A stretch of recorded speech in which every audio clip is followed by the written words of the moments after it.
Now, my next guest is American writer, historian, actor and essayist whose acid wit has made him a hugely popular and indeed unpopular commentator on world events on both sides of the Atlantic. Please welcome Gore Vidal.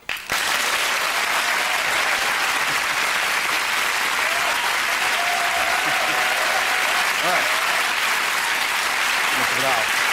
Very good. Please take a seat. Right. I say you... Sorry. I like your audience. Yes. Yes. A young audience. Yes, they like you. Congratulations. Yeah. Well, I'm not finished yet. Well, who knows? But you're... What sort of barrister were you? Yes. I keep reading you were a barrister, and that's Right. very intriguing to me that Yeah. a barrister would do this. What sort of law did you... I do a bit of criminal law, is what I did, yes. I felt divorce cases as I was watching the previous interview. There's a rather sharp look in your eye that you might indeed handle the alimony. No, the money rather dropped out of divorce, I'm afraid. Anyway, I'm here to interview you, not you to interview me. You have not been de-wigged, though, I mean, in the profession. No.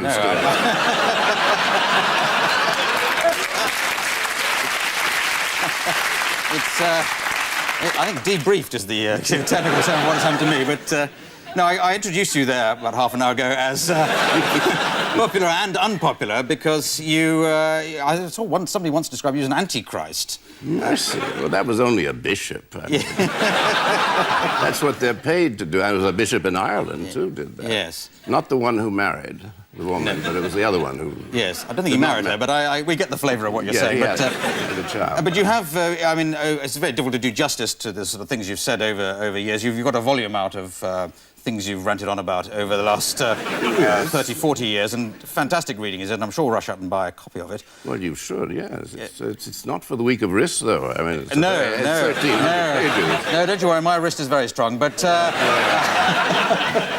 We'll see. I think you're invading my privacy there. Our friend David Frost is sitting back there. Poor David is absolutely shattered with nerves coming on. Sweat is pouring off his face. He's never done television before, has he? Never. Yeah.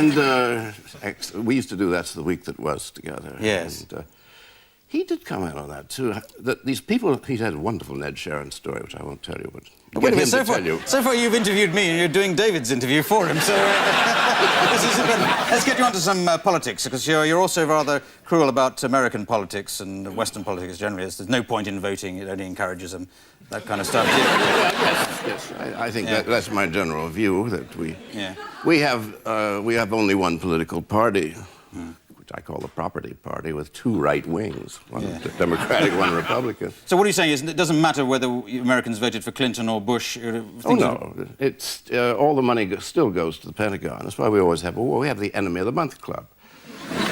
Currently, it is the satanic Marshal Aidid in Somalia. Yeah. I mean, the most evil man since Saddam, who was the most evil man since Gaddafi, who was the most evil man since Noriega. I mean... You haven't got any of them yet, have you? No, we don't do it. We always lose. Yeah. And you just have Mrs. Thatcher.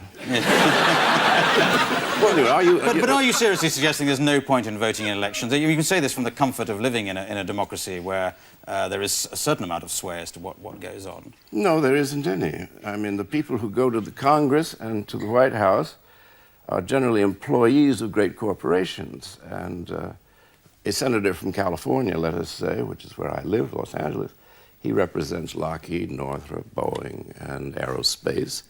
And he's there to see that something like 2/3 of the military, of the federal budget goes to the military. He doesn't represent the people of the state at all.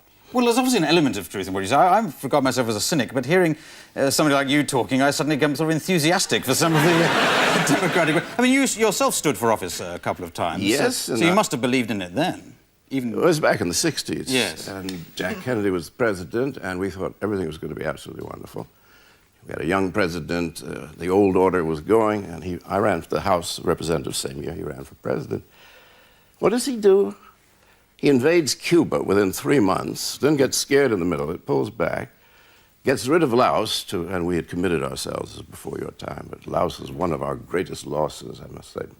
We can't hold our heads up in America because we lost Laos. Nobody knows where it is. We lost it. Then he has a missile crisis, which nearly blows up the world. And then 2 or 3 months before he was killed at Dallas, he starts the war in Vietnam by sending 20,000 active troops. And only Oliver Stone in that fool movie, JFK, thinks that Jack, having just started a war in Vietnam, was going to go to Dallas and come back and stop it. Yes. Well, this is, so you don't believe all out that, of control. You don't believe that particular conspiracy theory that Kennedy was assassinated by the CIA or the FBI or something? Oh, I think there probably was a conspiracy. The problem with conspiracy in America is sooner or later, one of the conspirators is going to go on your program and talk about it. I mean, they can't keep their trap shut in America. And the fact that nobody has come forward and said to Barbara Walters, who's one of our great interviewers, and she's terribly good with conspirators, particularly murderers. Tell us again how you shot the president now. I won't tell anybody, but you tell me about it. It's sometimes called checkbook journalism. They become very excited by that. But I think there was probably a conspiracy. But the point about politics, then in '64, you said I must have believed in it then. Yes, I did. I liked Jack, and I thought it was going to be wonderful. Then look what he did as president.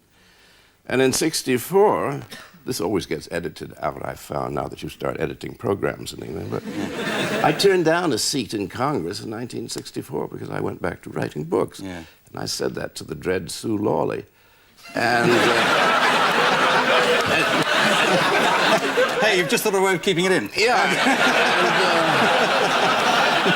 Well, she had built her whole program about that I was this dreadful, embittered person who was longing to be in Congress, you know. I mean, that's pretty low stuff, by and large. Well, it was based on the fact you had stood for Congress. Yes, but I'd stood once and lost, and the second time I had it, and I didn't stand for it. And she cut that out of the program because it did not suit the line that she was pursuing. Yes. But it's a fair point, I suppose, to say that if you're rude about politics and politicians, it's a fair point to put you, well, you tried and you weren't elected, so that's probably a bit of a whiff of sour grapes about it, maybe. Who wants to hold office? I think what you want is influence. You want...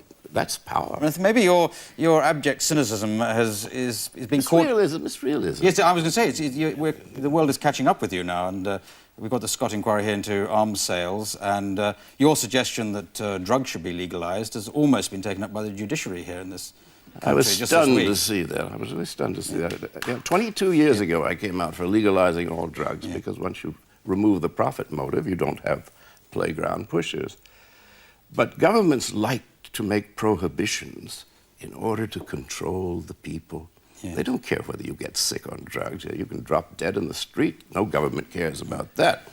But smoke a joint, and there are people in prison in the United States for 1 gram of cocaine with mandatory life imprisonment. Yes. These are the moments when I want to... It really gets up your nose, doesn't it? Right, well, Mr. Vidal, you're over here in England, apart from anything else, to deliver a lecture at the Cheltenham Ladies' College, or Cheltenham Literary Festival, or some such. Some such, yes. I have indeed already given the lecture. No, I couldn't get to Cheltenham for it, but you didn't need to, because it was all printed in the Sunday Telegraph the day before. I know, and the audience sat there with the Sunday Telegraph, reciting it along with me. It was very exciting. It was like part singing. Yeah. But you seem to be worried about the white race only being 13% of the population. And... Yes, I thought that I said, what are we going to do about the white race? You know, there are only 13% of us in the world, and everybody hates us with good reason, as we behave very badly, and it's now an Asiatic world. What do we do next? You know, we can't conquer it anymore. So I proposed an alliance, a northern alliance of Canada, the U.S., Russia, and Europe. Otherwise... we're just going to sort of fade away. The United States will end up somewhere between frantic Brazil and lachrymose Argentina.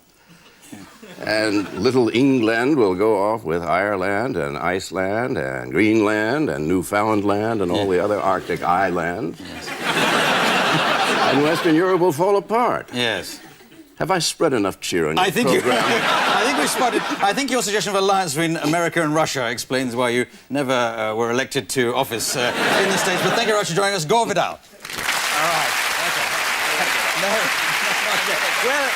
We'll have to take a break there, see you off that bar. Don't fall back.